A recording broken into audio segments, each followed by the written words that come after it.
நாளைக்கான வீடியோக்கான ஒரு ப்ரோமோ தாங்க வந்திருக்கு. ப்ரோமோ வந்து சூப்பரா இருந்துச்சு அப்படி தாங்க சொல்லணும். நம்ம மாயா இருக்காங்கல்ல, அவங்க வந்து தனத்த வந்து காப்பாத்துறாங்க அப்படி தாங்க சொல்லணும். தனம் பார்த்துக்கிட்டோம்னா, மருந்து சாப்பிட்டுக்கிட்டு இருக்காங்க. அதெல்லாம் பார்க்குறவங்க சேனலை மட்டும் மறக்காம லைக் அண்ட் சப்ஸ்கிரைப் மட்டும் பண்ணிருங்க. ஃபர்ஸ்ட் எடுத்த உடனேயுமே வந்து நம்ம மாயா வந்து கார்த்திகிட்ட பேசிட்டு இருக்கிற மாரி தான் காட்டிக்கிட்டு இருக்காங்க. "இங்க பாரு, தனத்துக்கு மட்டும் ஏதாவது ஆச்சுன்னா உன்னை சும்மா விட மாட்டேன். ஒழுங்கா உண்மைய சொல்லிரு. தனத்த எங்க?" அப்படிங்கிற மாரி கேட்டவுடனே, "ஏய் என்ன மாயா, தனத்த எங்கன்னு கேட்குறியா? இன்னும் கொஞ்ச நேரத்தில அவ எங்க போறான்னு சொல்லிட்டு உனக்கே தெரியும்." அப்படிங்கிற மாரி சொல்றாங்க.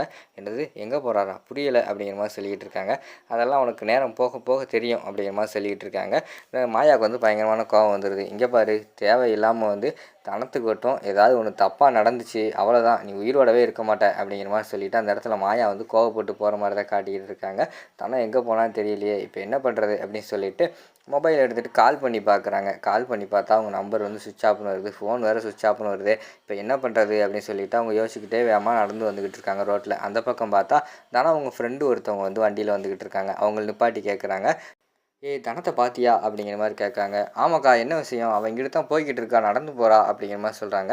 "ஏன் என்னாச்சு?" அப்படிங்கிற மாரி சொன்னோனேயும், "இல்ல அவள கொஞ்சம் அர்ஜென்ட்டா தேடிக்கிட்டு இருக்கேன்." அப்படிங்கிற மாரி சொல்கிறாங்க. "சரி எந்த பக்கம் போனா? எதுக்கு போனா?" அப்படிங்கிற மாரி டீட்டெயிலாம் விசாரிக்க ஆரம்பிச்சிடுறாங்க. "ஆமாக்கா, அவ மெடிக்கல்ல இருந்தா, அப்போ பார்த்தேன். அப்படியே மெடிக்கல்லேருந்து வந்தாளா, சரின்னு சொல்லிட்டு அவகிட்ட பேசினேன்." அப்படிங்கிற மாரி சொல்கிறாங்க. "மெடிக்கல்லையா?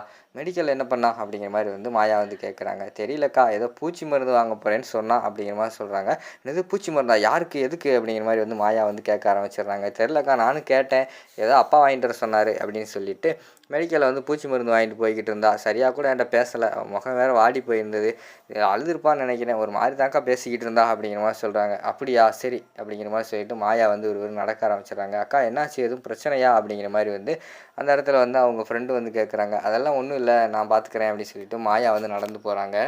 இந்த பக்கம் பார்த்தா நம்ம இவங்கள காட்டிக்கிட்டு இருக்காங்க. தனம் பார்த்துக்கிட்டோம்னா, அந்த மருந்தை வாங்கிட்டு என்ன பண்ணுறதுனே தெரில, எங்கே வச்சு குடிக்கிறது அப்படின்னு சொல்லிட்டு அவங்களும் ஒரு வழியா வந்து நடந்து வந்துக்கிட்டு இருக்காங்க, காட்டு வழியா. அவங்க கண்ணில் வந்து அந்த நேரத்தில் தான் ஒரு கோயில் ஒன்று படுது. இந்த கோயில் வந்து ஆள் நடமாட்டமே இல்லை. இங்கே இங்கே வந்து இந்த மருந்தை குடித்தா தான் சரியா வரும், இங்கே போவோம் அப்படின்னு சொல்லிட்டு அது வந்து ஒரு மலையில் இருக்கிற படிக்கட்டு மாதிரி இருக்குது. அதில் ஏறி தான் போகிற மாதிரி காட்டிக்கிட்டு இருக்காங்க. அவங்க போயிட்டு அவங்க ரொம்ப நேரம் யோசிச்சுக்கிட்டு இருக்காங்க. என்னடா பண்ணுறது, மருந்து குடிக்கவா வேண்டாமா அப்படின்னு சொல்லிட்டு யோசிச்சுக்கிட்டே இருக்காங்க. சரின்னு சொல்லிட்டு அவங்க ஓப்பன் பண்ண ஆரம்பிச்சிடுறாங்க. இந்த பக்கம் பார்த்தா நம்ம இவங்க விசாரிச்சுட்டே வந்துக்கிட்டு இருக்காங்க. மாயா வந்து இங்கிட்டு பார்த்தீங்களா, அங்கிட்டு பார்த்தீங்களா சொல்லிட்டு விசாரிச்சுக்கிட்டே வராங்க. ஒவ்வொருத்தங்களா வழி சொல்ல ஆரம்பிச்சிடுறாங்க. இந்த பக்கம் தான்மா போனால் ஒரு பொண்ணு, அந்த பக்கம் தான் போனான்னு சொல்லிட்டு அவங்க சொல்ல சொல்ல அந்த பாதையில் வந்துக்கிட்டு இருக்காங்க. மாயா பார்த்தா கடைசியில் அந்த கோயிலுக்கே வந்து சேர்ந்துட்டாங்க. இங்கிட்டு தானே சொன்னாங்க, இந்த கோயில் எங்கே இருக்கா அப்படின்னு சொல்லிட்டு கோயில் முழுக்க தேட ஆரம்பிச்சிடுறாங்க. பார்த்தா அங்கே ஒரு மலை படிக்கட்டு மாதிரி ஒரு உயரமாக இருக்குது. அங்கனக்குள்ளே வந்து அந்த மருந்தை வந்து ஓப்பன் பண்ணிட்டு குடிக்க போய்கிட்டு இருக்காங்க. "ஏய் தனம் நிப்பாட்டு." அப்படின்னு சொல்லிட்டு மாயா வந்து வேகமாக அந்த படிக்கட்டில் ஏறி ஓடி வர்ற மாதிரி தான் காட்டுறாங்க. அதோட பார்த்துக்கிட்டிங்கன்னா அந்த ப்ரோமோ வந்து முடிச்சிடுறாங்க.